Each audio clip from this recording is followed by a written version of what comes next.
When you are in offense with someone, have you considered their spiritual impact from the situation?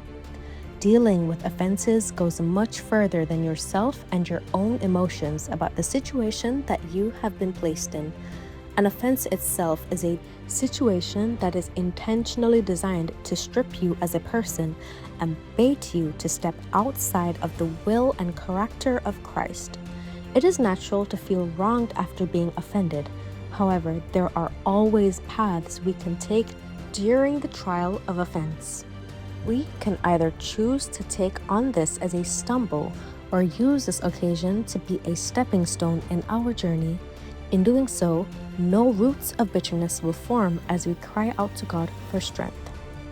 When deciding to take on an offense, there comes a spiritual pride with it that craves a need for personal justification, which may lead to various unintended, malicious actions towards the other individual. Specifically, these actions show up as symptoms of the roots of bitterness, which is a malicious spiritual condition. In these moments, these actions seem right to ourselves, but God, however, says that these ways will ultimately lead to death. Symptoms such as resentment towards the other individual, withdrawal and avoidance from the person, deciding to randomly lash out at them, as well as spreading false accusations against the other individual to harm them. This will not only hinder us from walking in the mind of Christ, but also discourage and hinder others from walking in the mind of Christ as well. As saints, we must remember that other individuals will also have the same feelings of offense, and it can harbor as a root of bitterness in their minds if they do not walk with the mind of Christ, which ultimately takes them further away from God. In such cases, we should always remember to slow down and listen, allowing the mind of Christ to guide our response rather than our emotions. Unforgiveness is also an important part of offenses, and it is the refusal to forgive someone who has wronged you.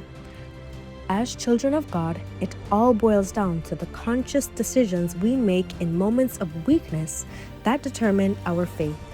Holding on to unforgiveness can also cause roots of bitterness to grow. We must take heed, however, as God promises us that we will not be tempted more than we are able, and that He will provide a way of escape so that we are able to bear it. This means to us, as followers of Christ, that it is a choice if we then choose to sin and take on an offense with our neighbor and cause contention among ourselves. In the midst of feelings like anger and betrayal, it is up to us in these moments to put down the spiritual pride, whether we are the offender or not, carry our cross, and using the whole armor of God so that we may be able to withstand against the wills of the devil.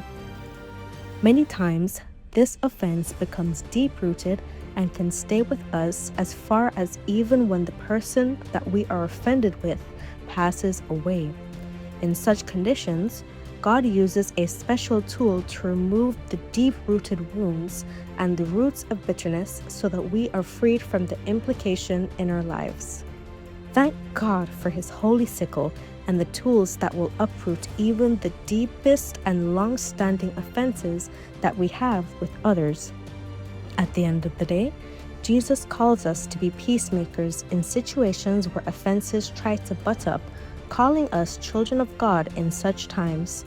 We are to show gratitude when infirmities come our way, and in our weakness, God will provide strength that He has placed within us all.